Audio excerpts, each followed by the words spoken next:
Pakinggan natin si Alden mamaya mga kasombrero. Si Kath daw nirereklamo na ng mga taga Lucena, no? Dahil kay Mayor Mark Alcala nga mga kasombreros.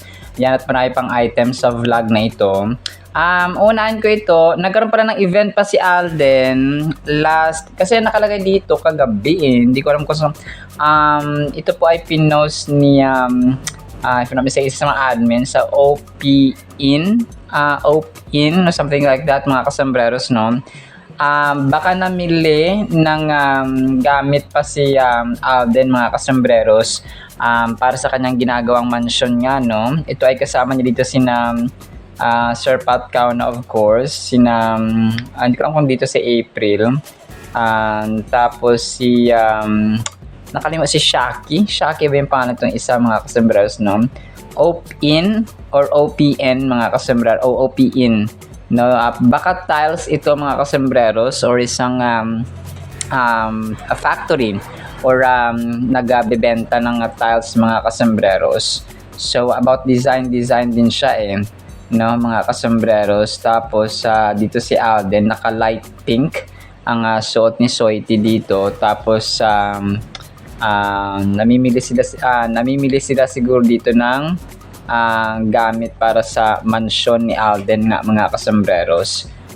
Wala kasing video pero yun po, no, talagang busy si Alden. Pwede rin siyang Thursday, Friday, kasi Saturday kahapon, baka nung Saturday ng gabi pa ito mga kasombreros, tapos late lang na post, no? Pwedeng ganoon ang kwento dito. Pero yun, improving at saka may development talaga. Parang si Alden sobrang masipag magtrabaho. So yung mga pinapasahuran niya at saka yung kanyang mga alimpores, yung mga yung mga gumagawa para sa kanya o nagtatrabaho para sa kanya ay masipag din, of course. Kasi mahiya naman sila, 'di ba? Kung ang iyong amo at saka ay sobrang masipag at updated, tapos ikaw na trabahante or ikaw na kinuha niya magtrabaho ay kukupad-kupad mga kasombreros. So nevertheless ay ginagawa naman nila ito with enjoyment, kasi nga alam natin na sobrang close si Sir Pat Caona at saka si Alden mga kasombreros.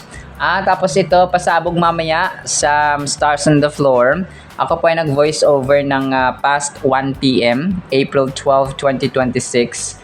Tapos ay tao dito, ito yung magiging tandem para mamaya mga baka late ko na ma-upload kasi nag-expo pa yung ating videos mga kasombreros. Ang magiging magka-partner ay sina Jasmine at saka si Jao ng Alamat, si Rocco na sino at si Sofia ng Kaya, si Sugar, itatandem siya kay Joker, hindi na sila magkasama ni Jeremy, si Paul Salas at saka si Denise ng Kalista, tapos si Shanti at si Jeremy mga kasombreros. Kasi parang pinapili dito si Shanti, tapos si Jeremy yung kanyang napili mga kasombreros. So kilig-kilig si Jeremy kasi crush niya si Shanti mga kasombreros. So mamaya abangan natin 7:15 p.m. mga kasombreros, no? Baka late ko na ma-upload. Kayo na po ang mag-adjust. Sorry, kayo na po ang mag-adjust mga kasombreros, no? Kasi minsan ay late po ang ating pag-upload. Ito, sobrang cute dito mga kasombreros. May isang fan doon sa may Vivo event ni Alden nga mga kasombreros. Tapos parang crush niya or sobrang hinahangaan niya si Alden mga kasombreros. So kinuhaan niya ng video doon si Alden. Tapos yung kanyang music background ay I never believed in love I was, yun kay Sarah Geronimo mga kasombreros. So yun po yung kanyang music background. So parang may siya parang may something na yung poetic na parang tula, something like parang may voice over na na sabi nila pag in love ka. So parang ganoon ba na na voice over mga kasombreros doon sa Vivo event nga ni Alden mga kasombreros. So yun, sobrang cute lang ni ate. Mamaya try kong i-play ito para mapakinggan niyo po mga kasombreros. Tapos inabahan ko rin yung video ng Frutas kasi naglabas na sila ng parang teaser ulit ni Alden mga kasambreros sa kanilang Instagram. Tapos ay yun, wala pa talagang video, siguro ni-reserve at saka inaayos pa nila mga kasambreros yung frutas na bagong endorsement or bagong brand ni Alden Richards mga kasambreros. So grabe no, panibagong basket of brand na naman ito si Alden mga kasambreros sa kanyang frutas, no? Talagang dumadami ang kanyang blessings mga kasambreros. So abang ko itong frutas, parang ano pala siya, parang refreshment drink mga kasambreros, no? Kagaya ng mga C2, kagaya ng mga ng mga parang ano siya, pwede rin siyang dessert mga kasambreros, like yung mga frap or frappe or matcha, something like that. Now, ready to meet the new face of Frutas.ph. You know him, you love him well, for real. Nasabi dito mga kasambreros. So, made by Filipinos. Okay. So, Pinay pala talagang gumawa ng frutas, mga kasambreros. Tapos ito, doon sa kanilang nag-video kasi Alden, mga kasambreros. Doon sa kanilang Aldenatics, no? Rizal na 10th anniversary. Yung Boodle fight. Parang after ng Boodle fight nila, ay nag-video kasi sila, of course, no? Bilang part ng kanilang leisure. Kaso wala siyang walang recording. So, si Kuya dito nag-video. Kay Alden, naka-blue na sila dito, mga kasambreros. So, ito po ay may music background siya. So, hindi ko mapakinggan kung ano yung kinakanta ni Alden Richards, mga kasambreros. Siguro kinakanta niya dito ay kung di rin tayo sa huli. Or po pwede rin yung yung Dilaw, mga kasambreros, no? Na favorite na kanta ng Kath din, mga kasambreros. So, yun, pwede rin pong ganun, mga kasambreros. Pwede rin, basta, no? Uptown Girl. So, yun yung kanyang parating kinakanta, mga kasambreros.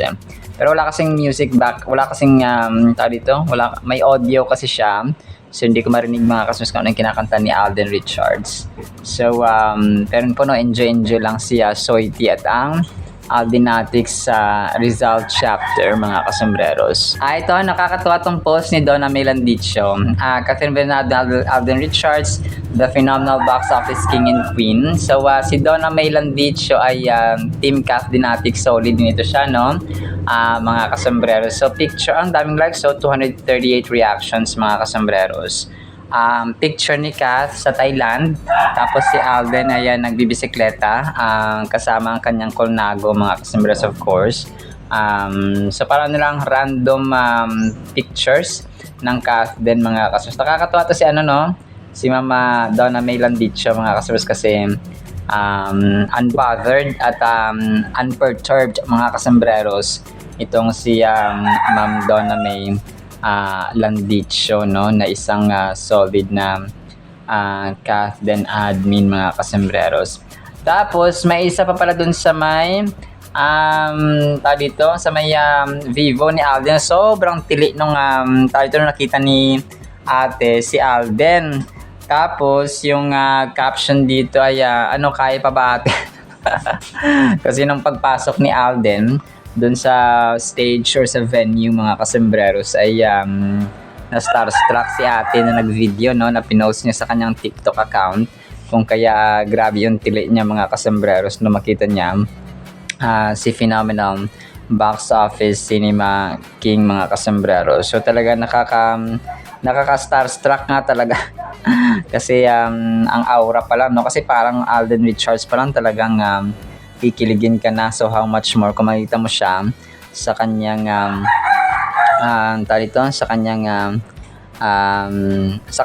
makita mo siya sa personal, mga kasambreros. So lalong-lalo na nakakabighani, no? At saka nakakanakaw ng atensyon talaga si Alden, mga kasambreros. So kasi, no, hindi lang kasi siya about pogi, no? It's about character talaga, at saka yung image, yung imahe ni Alden, na pagsabing Alden mabait, very kind, humble, mayaman, sikat, and so on. So yung kanyang pagiging friendly, no, at saka down to earth na characters talaga, yun yung parang nagpapabango ba ng kanyang pangalan mga kasembreros. So apart from he's doing collaborations, yung sa BYD Triathlon nga niya, tapos sa mga pelikula, nakikipag-collaborate yung Myriad sa iba't ibang agencies, especially kahit sa tayo Hollywood, no, na mga producers ay nakikipag-collaborate din po ang Myriad ni Alden mga kasembreros, kung kaya napapanatili niya talaga yung limelight mga kasembreros. So grabe, no, sobrang pinagpala talaga si Alden. So it's not just about the name itself, it's about his character talaga, no, is a being, no, kung pa yung kanyang yung kanyang pagkatao talaga, no. Kasi kapag iniingatan mo yung pangalan mo, you will do everything para hindi masira, para hindi mabahira ng ano man dyan mga kasembreros. So talagang yun yung ginagawa ni Alden. So, and natural na kasing nagpo-flow sa kanya Kung pa hindi niya kailangan pilitin or sugarcoat or mag-pretend mga kasembreros para lang maging mabait, because that's who he is, no? Talagang kung pa nasa dugot laman na talaga niya ang pagiging kind, pagiging generous, no, pagiging friendly, pagiging humble, and so on mga kasembreros. Kung kaya salute, no, talagang amazing si Lord sa life ni Phenomenal Box Office Cinema King mga kasembreros. Tapos may isa pala dito sa may Vivo din, yung pagbaba ni Alden mga kasembreros, no, sa stage, parang may nagpa-picture sa kanya nagpa-picture sa kanya na isang fan mga kasembreros.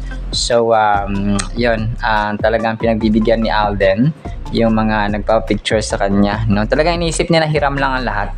Yung kasikatan, hiram lang yan, no. Pumapa after 40 years, lilipas din tayong lahat. After 30 years, no, after 20 years, mag-iiba ng takbo ng mundo. So pero yung mga solid talaga na sa kanya. Pero syempre, may mga bago ng mga pangalan ng sisibol, bagong love teams na magsisibol, panibago mga pangalan ng sisikat, no. Ganoon mga kasama. So kung kaya sa hiram na moments na yon, ay talagang dapat tayo ay alam mo yon, ibigay sa tao, at saka wag maging madamot, no mga kasembreros. So as simple as that, maging mapagbigay tayo, no, because God himself is very kind, no, source of kindness and generosity. And then ito na nga si Alden bumati mga kasembreros kay Mumay. Tapos inunahan daw niya, tapos ang kulit niya kasi may parang dinampot siya na cupcake mga kasembreros. Tapos yun, sabi niya, ito na para sa iyo, lulusot to sa screen, sa bulaga, sabi niya. Tapos tawa si Soiti mga kasembreros, no. Happy birthday Jane, tapos miss you, sabing ganoon mga kasembreros. So si Mumay, isa yata ito sa mga dito sa mga admins or 80 members ni Alden mga kasembreros. Tapos ito, ang cute ng sinend or ng pinost ni Ariels dito mga kasembreros. Parang picture siya ni Alden 1 hour ago. Happy Sunday everyone. Tapos parang naka-bonnet, no, si Soiti mga kasembreros dito sa kanyang outfit, no. Tapos ito pa pinost ni Ariels or AREels mga kasembreros, no, 22 reactions 1 hour ago. So yan po. Tapos isa sa mga major items natin mga kasembreros, itong nagrereklamo daw, no, or irereklamo or si Kath ng mga taga Lucena, no. Ito po ay ayon sa post ni Rue Ursulum, no, according daw po kina Nanay Christy Fermin. So 5 hours ago, ayon nga sa gang ni Christy Fermin, hindi na daw natutuwa ang mga taga Lucena City dahil napapabayaan na daw ni Mayor Mark Alcala ang kanyang tungkulin. Siguro, no, ayon sa tatlong marites na ito, nireklamo na daw ng mga taga Lucena si Catherine Bernardo. So hindi ko napakinggan yung buong video ng pagkasabi ni Nanay Christy Fermin dito sa kanilang item mga kasembreros. So palagay ko hindi naman siguro aabot sa ganung punto mga kasembreros na talagang irereklamo si Catherine mga kasembreros. Parang wala namang gaanong connect, no, at saka hindi naman kasalanan ni Kath mga kasembreros siguro kung maging pabaya si Mayor Mark Alcala. Nakita ko hindi naman pabaya kasi post itong si Mayor Mark Alcala sa kanyang Facebook at TikTok account na mga ganap niya araw-araw mga kasembreros. So nakita ko may mga awarding ceremony, may mga may mga courtesy call no, something like that na ginagawa si Mayor Mark Alcala. So hindi naman siguro aabot sa ganong tipo talaga na ipapatawag si or parang nirereklamo si Kath mga kasembreros na mga Taga-Lucena. So pag nakuha ko yung video sa mga susunod na vlogs, ayan, tatry kong i-play mga kasembreros no, para mapakinggan po ninyo. So pero para sa akin parang hindi naman siguro aabot sa ganoon na nagrereklamo yung mga Taga-Lucena mga kasembreros. Ito, ang cute ng ginawa ng isang fan dito kay Alden. Gumawa siya or parang gumamit siya ng effect na iba-iba yung hairstyle ni Alden mga kasembreros kunwari dito sa video na ito. So, ang kulit lang kasi, or ang kulit at ang cute mga kasembreros na kasi iba-iba yung haircut, no? Or hairstyle ni Alden mga kasembreros. May long hair, may ala eco, may kulot mga kasembreros, tapos may clean cut, tapos yung parang may kulot na mahaba ang buhok mga kasembreros. So ang cute no, iba't ibang looks, iba't ibang haircuts mga kasembreros. So nagmamatter talaga no yung haircut mga kasembreros, kasi nga ay dito nasasama siya sa looks mga kasembreros, sa appearance ng isang tao. Tapos ito, ang daling nito, sinabi ni Chard Fulkerson 1 hour ago, grabe ka talaga idol, every day is another day, pero sa everyday lagi ka binibless. Kung ikaw ay napakaswerte, kami din naman ay siniswerte din dahil meron kaming hinahangang isang Alden na mabait, mapagpambaba, maka-Diyos at bonus pogi pa. Heart. Kahit ano mangyari, andito lang kami sa tabi mo, patuloy na nagmamahal sa suporta at ipagtatanggol ka. God bless you always, Tisoy. Good luck sa mga gagawin mo pa sa life palagi ka, pagpalain ng Diyos. Ingat ka palagi. Tapos pictures ni Alden nga no, sa kanyang kaliwat ka ng endorsements. At ganap recently mga kasembreros, may White Flower, may Vivo, may BYD, may Casino Plus, at marami pang iba no, yung mga biking and so on ni Soiti mga kasembreros. So literal talaga ito na lagarista nga no, kagaya na sasabi natin parati, lagari dito, lagari doon, si Soiti mga kasembreros. Sobrang dami ng endorsements no, talagang solid na na pinagpapala talaga ng Panginoon. Tapos ito 7 hours ago pinost ito ni Paul Brian Simana no, Catherine Bernardo and Coach Mauro mga kasembreros sa gym. Pero palagay ko ito, throwback photo lang mga kasembreros no, ni Kath at saka ni Coach Mauro na gym coach or workout coach mga kasembreros ni Kath at saka ni Alden Richards mga kasembreros.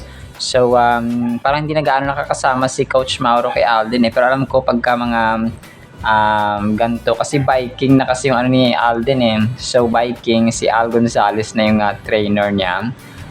Hindi ko parang nag-iba siya ng konti no, kasi dati pag workout si Coach Mauro, pero pag biking si Al Gonzalez mga kasembreros. So yun po. Tapos last item natin mga kasembreros, ito yung si Alden ay may hawak na Vivo no, pero alam ko to yung previous ito na model ng Vivo mga kasembreros, hindi ito yung V70 FE no, na minodel nga na recently sa Atrium Hall sa MOA mga kasembreros, sa Mall of Asia.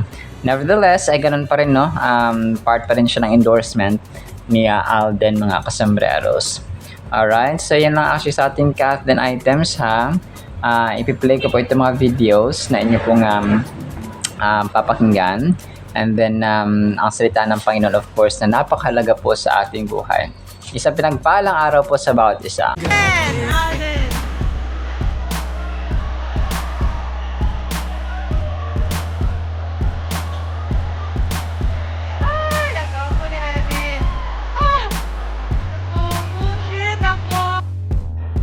Mumay, happy birthday. Actually, pinagahan ko na. Ito na yung para sa'yo. Lulusot ko sa screen. Bulaga. Happy birthday, Jay. Miss you. Love you. Napaka-the best po ng ating Word of God mga kasimbrero. Sana po ay patapusin natin. Ang title po ay Don't Let It Go. Parang pamilyar, no? Proverbs 4 verses 10 hanggang 13. Hear, my son, and receive my sayings.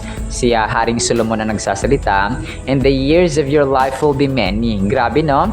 I have taught you in the way of wisdom. I have led you on the right paths. When you walk, your steps will not be stopped. If you run, you will not trip. Take hold of teaching, do not let it go, or do not let go. So ito yung ating title mga kasembreros. Watch over her, referring to wisdom, for she, wisdom, is your life. Napakaganda mga kasembreros, no? So alam natin yung kanta na let it go, no? Let it go, na na na na na. So ganoon siya, no? Ibig sabihin ay pakawalan mo na, no? Hayaan mo na siya, no? Parang ipaubaya mo na sa iba, parang gano'n.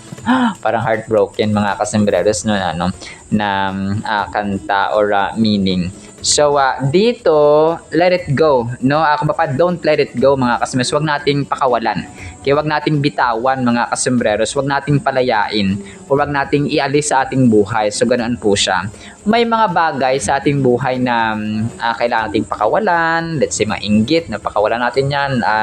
Ipaano din natin sa ilog, ipapadpad na natin sa hangin, tanggalin natin sa ating buhay yung mainggit, yung kayabangan, no, yung pride mga kasembreros, yung unforgiving spirit, yung hindi nagpapatawad, tanggalin na natin yan, no, ipaano din natin sa sapa or sa ilog yan, no, tanggalin natin sa ating buhay. So may mga bagay na i-let go tayo, na yung ating yung ating pagiging madamot, i-let go na natin yung ating kung may mga ugali tayong magnanakaw, so i-let go na natin yan, no, ipakawalan na natin mga kasembreros. So may mga guilt, may mga guilt na feeling ka pa ba, no, nagigilty ka pa rin hanggang ngayon, 10 years ago, 20 years ago na yung dinadala-dala mong guilt, no, pakawalan na natin yan, no, just let it go mga kasembreros. So marami mga bagay na kailangang i-let go natin. May mga bagay na huwag nating i-let go, na huwag nating pakawalan sa ating buhay mga kasembreros. And dito, Proverbs ay we are talking about wisdom, no, kaalaman mga kasembreros.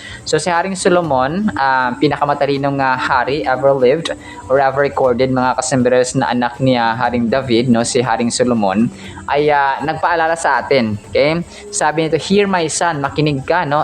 Dito yung son is a generic term para sa ating lahat. Hindi lang sa lalaki, no, na anak, o hindi lang sa lalaking tao mga kasus, kundi sa babae. Specific kasi ito, generic term mga kasus. Pag sinabing son, so referring yan sa babae at saka sa lalaki na receiver ng word. Sabi niya dito, and receive my sayings, and the years of your life will be many. So kapag tayo ay nakinig, no, sa wisdom mga kasembreros, ay tatagal tayo sa lupa, no, tatagal tayo sa mundong ito mga kasembreros. So yung ating buhay daw ay dito hahaba mga kasembreros kapag meron tayong pusong tumatanggap ng turo, ng teachings mga kasembreros. Especially kapag ang ating mga magulang nagre-remind sa atin, nag-advise mga kasembreros. So sabihin, pagsabi ng parents mo na wag ka magbisyo, kasi kung nagbisyo ka, ayan, so madali kang naglanding sa ospital, ay madali kang mawala sa mundong ito because of your sakit mga kasembreros. So may mga magulang nagre-remind na mag-aral ka na mabuti, hindi ka nag-aaral na mabuti, so napariwara ka, and so on mga kasembreros. So nag-join ka sa mga ganggang, o ayan, napalo, o nagkaroon ng sakit, nag-internal hemorrhage, and so on. So na-disgrasya for example, so sabi ng magulang mo na huwag ka nang gumala kasi gabi na, gumala ka pa rin, o ayan, napagtripan ka tuloy at saka nabaril. So mga dito, mga wisdom, kasi ang ating Panginoon mga kasembreros, gagamit din ng tao na mag-advise sa atin, na magpapaalala, may it be yung ating pastor sa church, may it be yung ating mga church leaders, yung mga elders natin, yung mga matatanda kapag nagre-remind sa atin, talagang very important na nakikinig tayo, no? May it be yung ating magulang, of course, no, number one yung ating magulang mga kasembreros na ibinigay ng Diyos para maging gabay natin. Kasi imagine niyo at saka isipin niyo parati na ang mga magulang natin, regalo yan sila ng Diyos. Hindi yan aksidente na sila yung magulang natin. Okay? May reason ang Diyos na sila yung binigay sa iyo para gumabay sa iyo, no? Alagaan ka and kahit na sabihin natin kasi may mga kwento na iniwan na magulang, ganito ganyan, pinabayaan and so on. So may purpose ang lahat-lahat. Pero kung naghahari kasi ang pag-ibig sa isang bata, sa isang tao, mga kasos, kahit na pinabayaan sila ng magulang nila, darating ang panahon na magbabalik loob pa ng bata, no? Imagine niyo yung story ni Joseph the Dreamer, mga kasimiros, na isa sa mga anak ni Jacob, na talagang binenta na siya ng kanyang mga kapatid, no? Talagang itinuring na siyang patay, binenta siya sa isang merchant or negosyante sa Egypto or sa Egypt, mga kasimiros. Pero talagang dumating din ang talagang panahon na nagbalik loob siya at saka tinulungan niya pa yung mga kapatid niya, mga kasimiros. Alam niyo, nakakayak ang kwentong yon, pero he is also an example or illustration na ang magulang hindi dapat, kasi wala namang kasalanan magulang niya in the first place, pero nandun pa rin yung pagbabalik loob, nandun pa rin yung pagmamahal, mga kasos, because God was with Joseph, mga kasos. Yun ang sekreto talaga, no? Dapat ay nasa ang Diyos ay wag nating siya yung leader natin parati, mga kasos, master at savior natin sa ating buhay. So kasi nandun yung wisdom, no? Kapag kasama natin ang Diyos, may wisdom tayong dala-dala, because we listen to God's instruction sa Holy Bible. So nandun talaga ang wisdom, mga kasembreros. So sabi niya dito, take hold of teaching, do not let go, watch over her, for she is your life. Grabe, no? Buhay, mga kasembreros, ang dala ng wisdom. And kasi ang tao, kapag may wisdom, bibigyan siya ng instruction, bibigyan siya ng mind ba, no, ng isipan, mga kasembreros, na hindi lang siya intellectual pero wise, mga kasembreros. So kung kaya yes, may mga mistakes tayo, may mga times na ma-fail tayo, mga kasembreros, at hindi magsasucceed, pero madali tayong makakabangon because we have wisdom from God. So ganun po yung pinagkaiba. Yung iba kasi kapag wala silang wisdom, kapag na-fail sila ng isang beses, ay susuko na, yung iba susurrender na agad. So parang hindi sila maghanap ng iba pang way para maka-cope up or maka-recover or mag-improve yung kanilang output nung pinakauna nilang ginawa. Tapos dapat sa susunod ay ganito dapat ang gawin, ganito dapat ang, because they have wisdom. So ganun po siya kahalaga. This verse from Proverbs emphasizes the importance of seeking wisdom and guidance in our lives. It encourages us to actively pursue knowledge and understanding, to be open to receiving instruction, and to walk in a righteous way. So living a life aligned with moral and ethical values can lead to a more fulfilling and purposeful existence. So ito pa yung maganda at saka kagandahan dito, mga kasmes, na kapag tayo po ay nabubuhay sa wisdom, magkakaroon tayo ng purposeful na buhay, na purposeful at saka fulfilling na buhay. Iba kasi yung nabubuhay ka lang na kunwari mag-aaral ka, makapagtapos, makapag-trabaho, mag-earn, tapos makapag-build ng sariling pamilya. For example, mag-aasawa ka, magkakaroon ng anak. So parang ganun, parang normal routine, mga kasembreros. So whereas kapag meron po tayong Diyos at wisdom, mga kasembreros, nagkakaroon tayo ng sense of purpose. Kaya nagkakaroon, sipin mo, ganito lang ba yung buhay? After we live like 70, 60, 80, 90, 100 years sa mundong ito, then after that ay mamamatay na tayo, no? Wala na. So we will spend time sa eternity, mga customers. We will spend the rest of our lives sa eternity, mga customers. So ganun lang ba yung yung purpose ng buhay, mga customers? So dapat dito sa mundong ito pa lang may ginagawa tayo. Unang-una sa lahat, mga kasembreros, ay ginagawa natin yung purpose at saka utos ng Diyos, no? Love the Lord your God with all your heart, mind, soul, and strength, and then love your neighbor as you love yourself, mga kasembreros. So think about it. How often do we seek wisdom and guidance in our daily lives?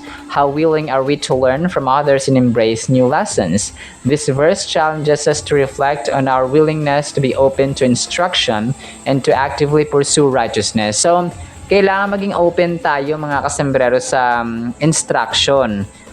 Especially kapag kunwari may stranger kayo sa isang lugar, tapos nagtanong ka, tapos nung binigyan ka ng instruction, hindi ka nakinig. So, maliligaw ka ulit, no? Parang ganun siya mga kasama. So, ganun din po sa buhay natin in general. It reminds us that true wisdom or that the true wisdom comes from being open-minded, humble, and willing to learn and grow. So, kung kaya yung mga taong may teachable heart, yung pag tinuturuan mo sila, ayan, nakikinig sila, especially yung mga kabataan, ay nagkakaroon sila ng successful na buhay. Okay? Pag sabi mo mag-aaral kayo na mabuti kasi hindi kayo talaga magsisisi kapag nakapagtapos kayo ng pag-aaral and so on. So, yun, nakinig, nag-aaral, no, nagpursige. So, nung nakapagtapos sila, nung nagkaroon sila ng pamilya, hindi sila gaanong hikahos, no? Hindi rin man sila gaanong mayaman, pero at least meron silang decent or regular job, mga kasambres.